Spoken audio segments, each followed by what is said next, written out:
significant. Is Concord here? Well, Is anyone from Emil here? no. I think they were just happy to be done. Again, there's some things that are out of their control. Yeah. Well, we can probably get started and it'll show up. All right, well, good afternoon. Welcome to the new single point screening area for the Brown County Courthouse. I'm Sheriff Todd Delane, and I've had the honor of navigating through many obstacles to get us to this point here today.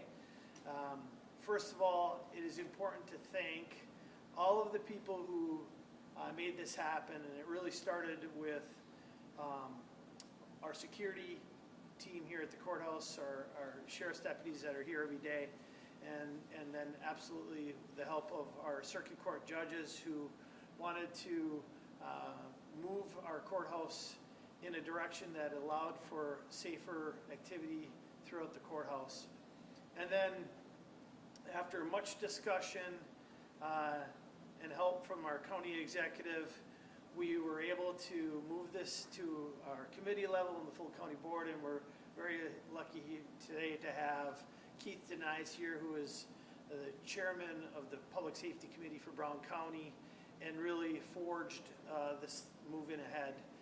And then once it got to the full county board, our chairman, Pat Buckley, was an advocate for us to get it done. So, you know, this has been something that's been in the making for several decades. When I was the chief deputy for Sheriff Gossage, this issue was at the forefront then, and it met some resistance at that time, and we couldn't get it through. And it had been a discussion point for probably a decade ahead of that. So this is several decades in the making.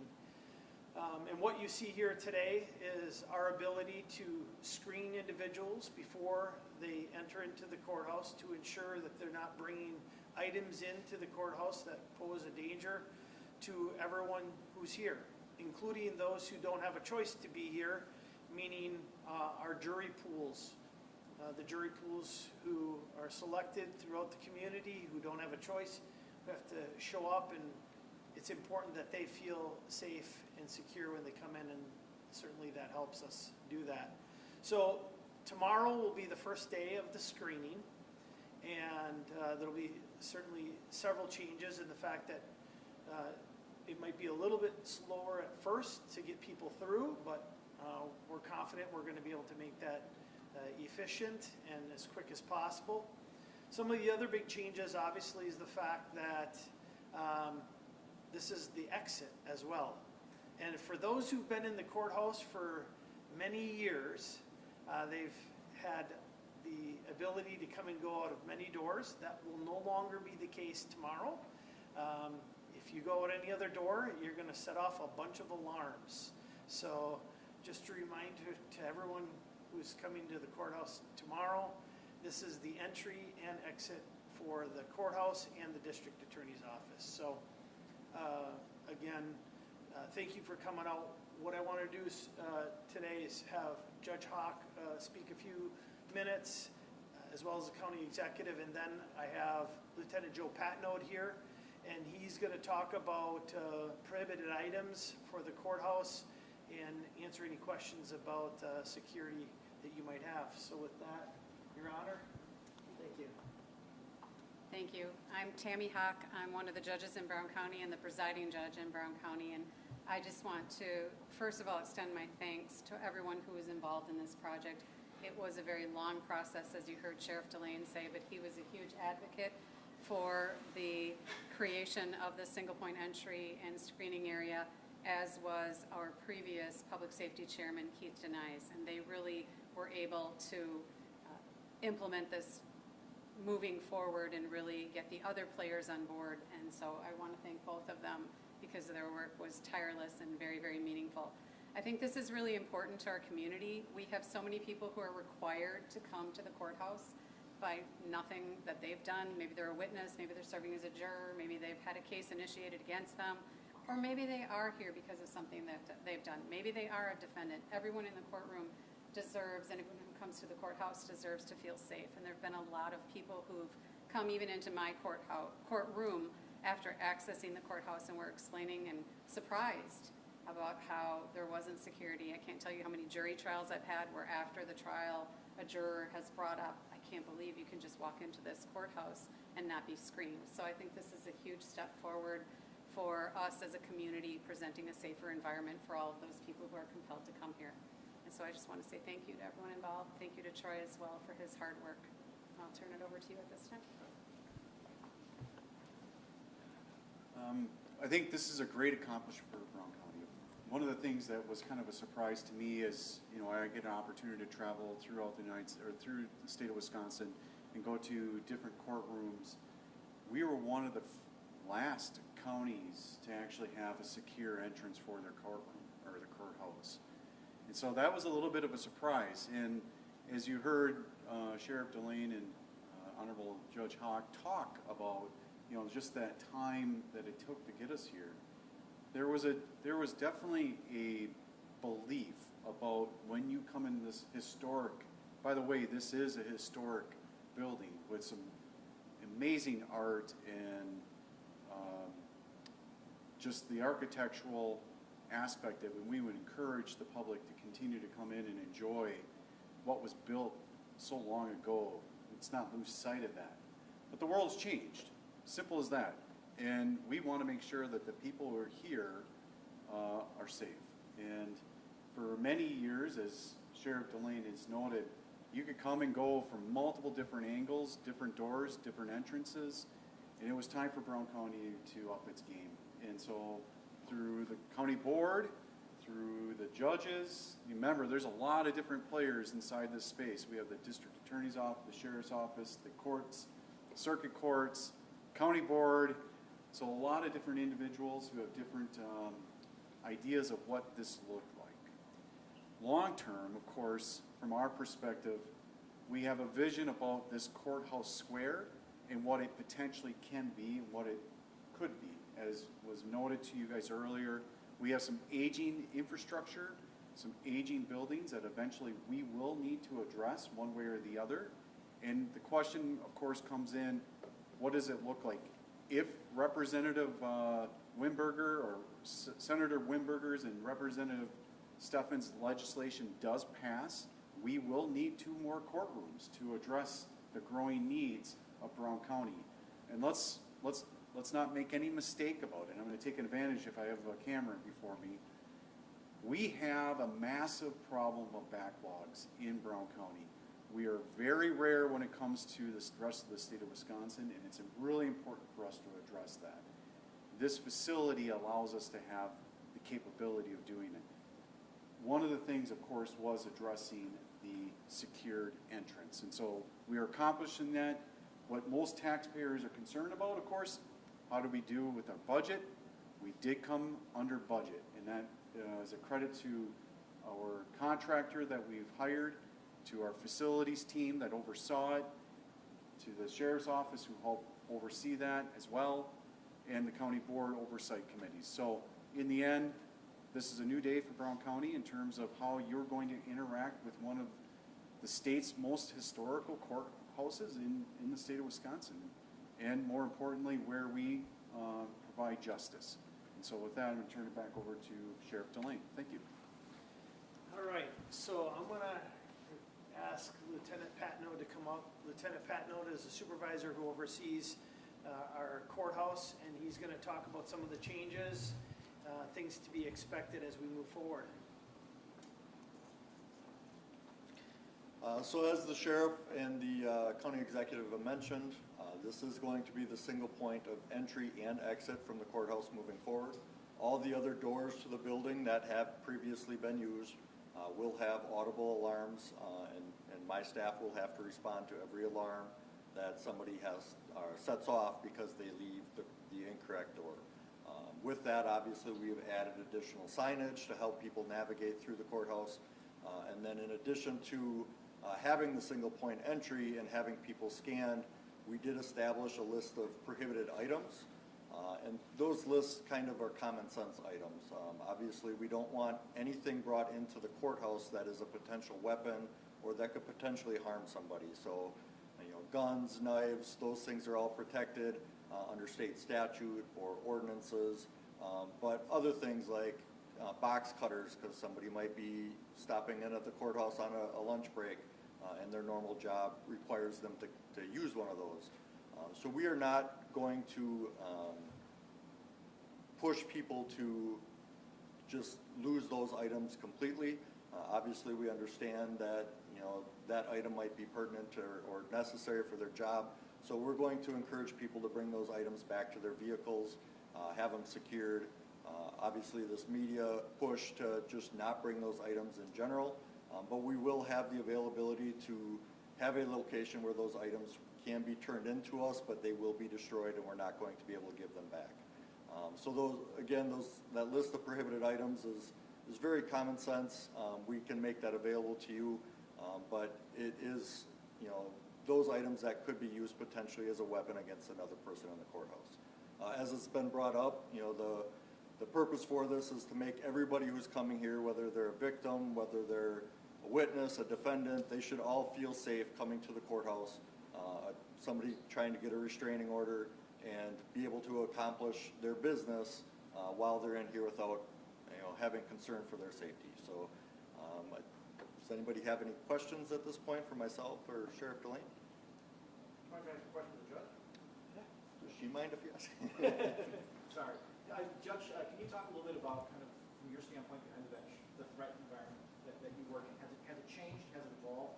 Particularly from the last couple of years. Are things different from what you're seeing, what you're hearing? Well, I mean, I think they are. I haven't experienced anything that I could identify in the courtroom that was more concerning today than it was 2 or 3 years ago. But we've all heard the stories in the media. We all know things that have happened in our state, elsewhere, and in our country. So we know that the risks are greater.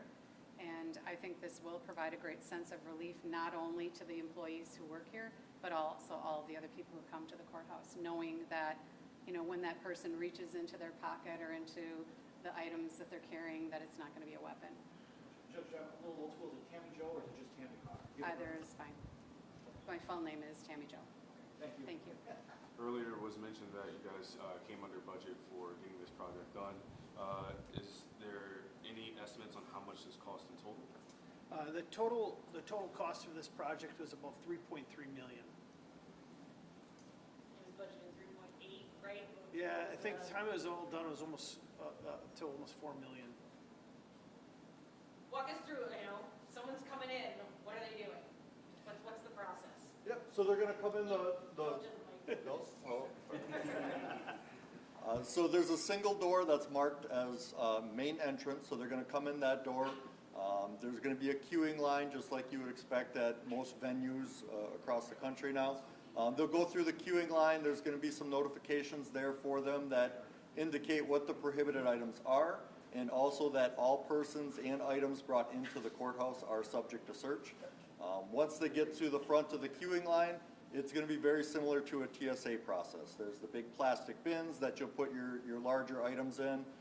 There'll be staff there that'll help you direct what items maybe should be separated. If you have a backpack with a computer and a tablet and a phone, that gets to be a little difficult for some technology to be able to decipher between. So we'll probably have you divide those items up in different bins. Direct those bins through our x-ray machine and have you step through a metal detector. And then you'll be able to collect your items and move on with your business in whether it's the courthouse or the DA's office. Lieutenant, does this make your job easier or different? Does this change your job starting tomorrow? Well, absolutely. It provides us that single point of security, whereas in the past we've had hearings in multiple branches that maybe were a little bit more emotion-driven or just safety considerations in general, so we would have to set up additional security for each one of those courtrooms to screen people rather than just having one single point. So this will make it a lot easier, make sure everybody who's coming in here is screened and safe, and then move about their business. Asking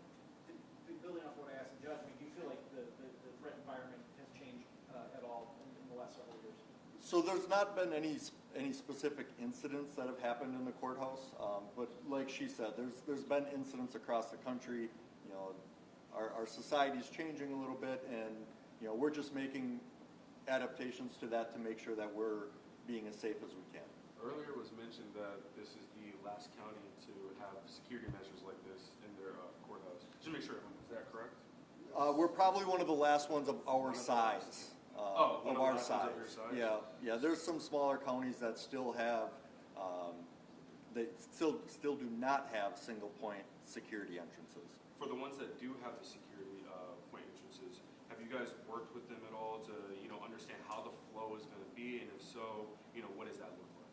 Yeah, so we worked with, we went and did tours in Winnebago, Outagamie, Dane, and we've reached out to a bunch of our partners, including Milwaukee County, and discussed how they run their operations. We visited those sites, saw how they run their operations, and that was all before or during the planning session of why we built what we built to what we thought would best accommodate Brown County. So we've reached out to those partners. We've gotten great feedback from them, how they run their prohibited items, how they run their prohibited items, how they run their screening section, you know, and again, to provide that safe environment. My last follow-up to that is just, you know, I'm assuming that there's been test trials with this to see how it goes, you know, one person at a time, I'm assuming. You know, I guess what does time look like, you know, how long does it take to get through this? Yeah, so the scanner that we have, the X-ray machine that we have, really only takes about 3-4 seconds to screen through a bag. So by the time you put that item on the scanner and then you walk through our metal detector, your item should be pretty much on the other side so you can collect it and move on. Now obviously if there's a lot of things in that bin or a lot of jackets, or if you've got a lot of items with you, you know, that might slow that process up a little bit. But for the average person coming in who probably doesn't have much more than maybe a purse or a backpack, they should get through the process pretty quickly. You know, probably 20-30 seconds a person. We expect that it should move pretty quickly. Do you have to add staff, or is this affecting staffing levels at all in the building, or do you not need as much because everyone's coming through? So I can let the sheriff speak, but we are using some of the staff that we currently have to help facilitate this. But when our current staffing levels do not allow for that because the courts are busy, we do have extra people that we're bringing in. I'll let the sheriff speak. Yes, so we will have limited term employees, so our special deputies that we use currently for transportation as well all over the state, actually all over the country, to transport those who are taken into custody under warrants. So we'll be transitioning our limited term employees, so special deputies will be here to assist. And I think that'll be, at least right now, pretty standard for a number of reasons. One is it's just staffing in general. So you have to have enough staff to be able to, you know, move people that are in custody around, so inmates around the courthouse, and then to have just the general security. But, you know, the fact that we're screening assists with that part of it. So you will likely see the special deputy here on a much more regular basis, especially the way our staffing is now. If we get to a point where our full-time staff is adequate and the case or the number of cases being heard is lower, you may not see the special deputy here. So it's really driven by what's going on in the courthouse and what our staffing looks like. So every day that can somewhat change, and that's one of the jobs of the lieutenant. He currently does that. So if all of the branches have things going on, circuit court branches, well then we have to have more staff. And that means that we're gonna have to have additional assistance up here. But part of our planning was to make sure we had enough staff to cover this, as well as normal activity throughout the courthouse.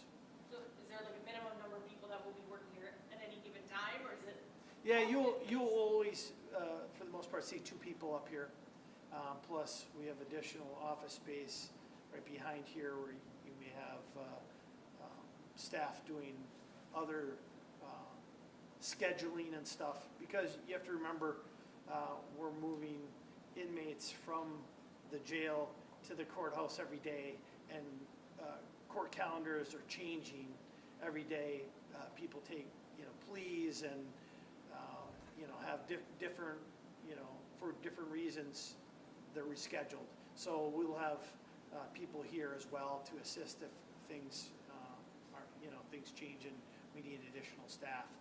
One of the things that the county executive didn't mention, and it's really the county executive and the facility director, they have created a new Brown County app with a QR code, and that will allow an individual to maneuver through the courthouse, but additionally, if they have other business in the county, whether it be the Sophie Beaumont or the Northern Building, it will help direct them to that location. So I think it's a really nice resource for a person.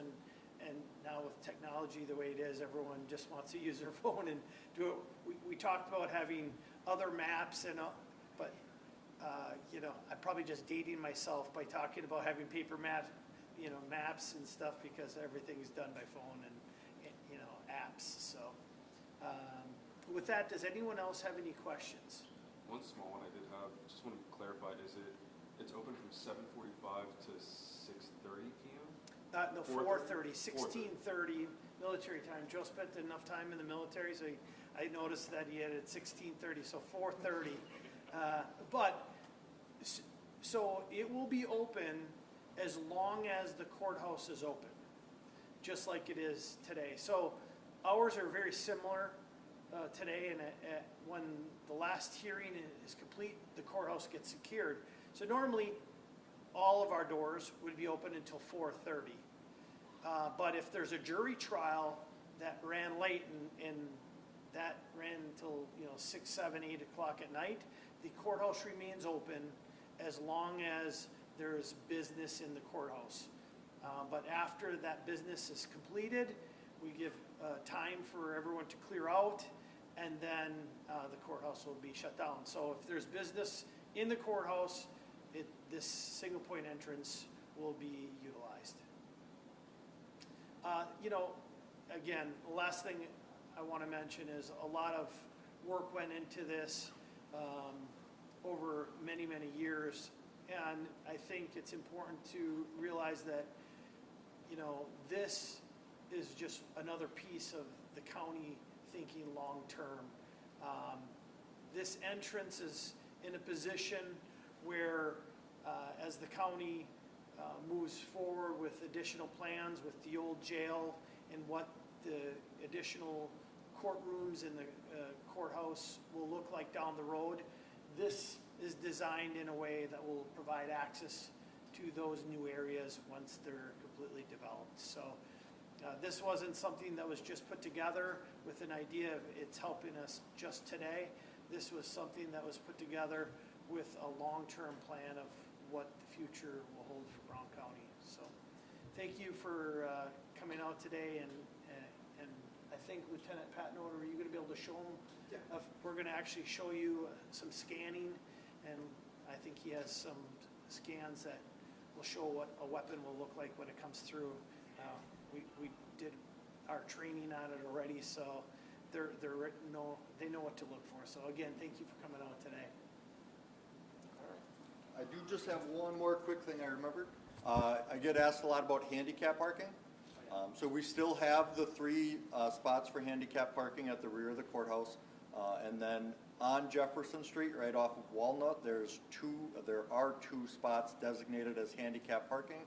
And then there's accessibility to get right to the new front entrance. So. And in the city of Green Bay, a handicap parking can park anywhere, at any meter, Yes. anytime. Yeah, as long as somebody has their placard hanging from their mirror, or if they have handicap plates, they can park at any metered spot and not have to pay for the meter. So. As long as I got you, LT, can you spell your first and last name and your title? Joe, J-O-E, Joey. and then Patnod, P as in Paul, A, T as in Tom, E, N as in Nora, A, U, D as in David, E. Gotcha. Just like it sounds. Yeah, exactly. Good Belgian name. Yeah. Courthouse security supervisor. Could you say that one more time for me? Courthouse security supervisor. Thank you. Thank you. I think the county executive wants to go through. Oh, He wants to be the person to go through.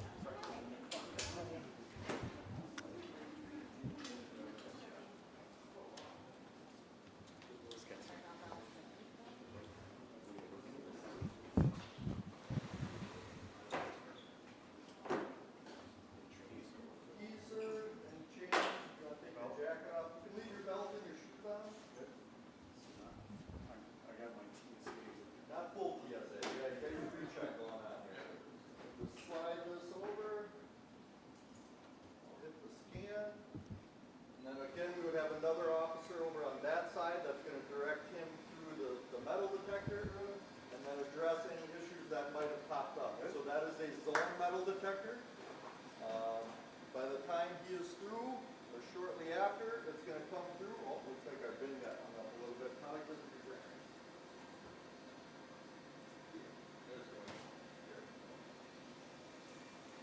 So, real long elongated view, but this allows us to see in different aspects what might have been in that bin.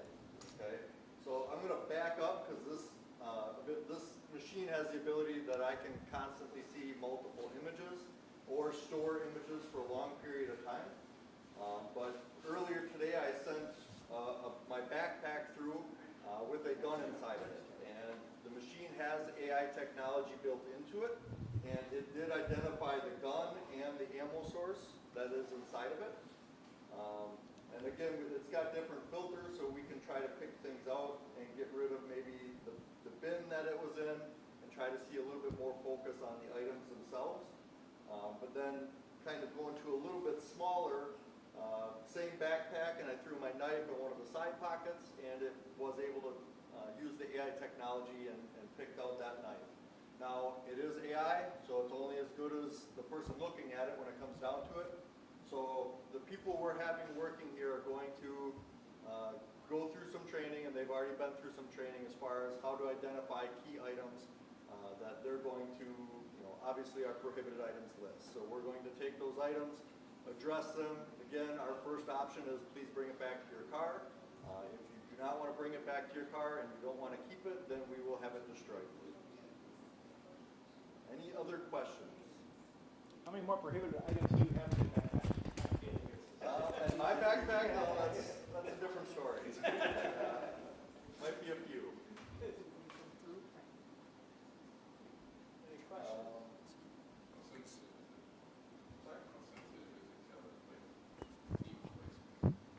The metal detector? So the metal detector is a design that it will not affect any type of medical devices. However, if somebody has any concerns about that, we are not going to make them go through it. We'll just have them go through a bypass door.